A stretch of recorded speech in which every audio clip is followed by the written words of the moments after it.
Hi and welcome to day 27 of our Acts series, and today we get to the chapter in the book of Acts where Paul finds himself in the midst of a huge storm.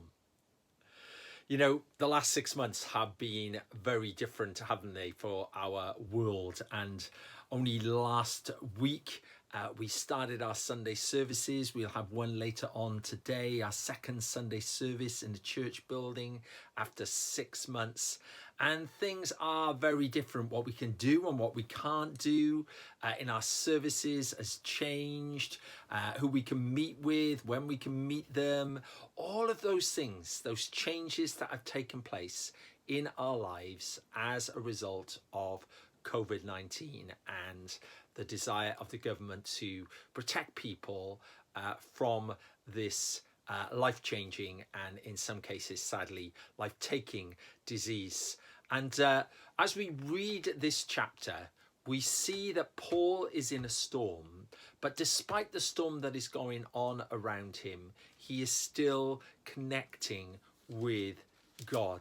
He knows that God is with him. He knows that God is with him in a situation that he finds himself in.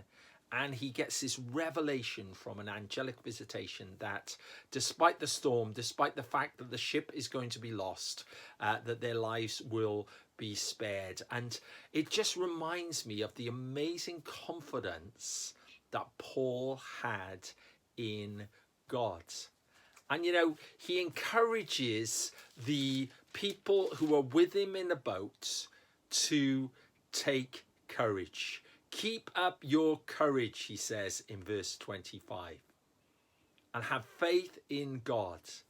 You know, I want to encourage you to keep up your courage. It reminds me of the book of Joshua, where Joshua has just taken over from Moses, this amazing leader who has led his people out of Egypt into the sort of wilderness times on the edge of the promised land.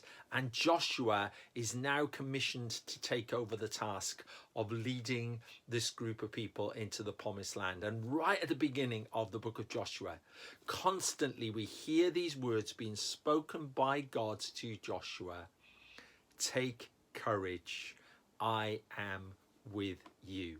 And today, I want you to take courage and remind yourself that whatever you might be going through in your life, that if you're a follower of Jesus, God is with you. Take courage, men, have faith in God. And I encourage you, take courage, ladies and gentlemen, and have faith in God today. Thank you. Have a great day.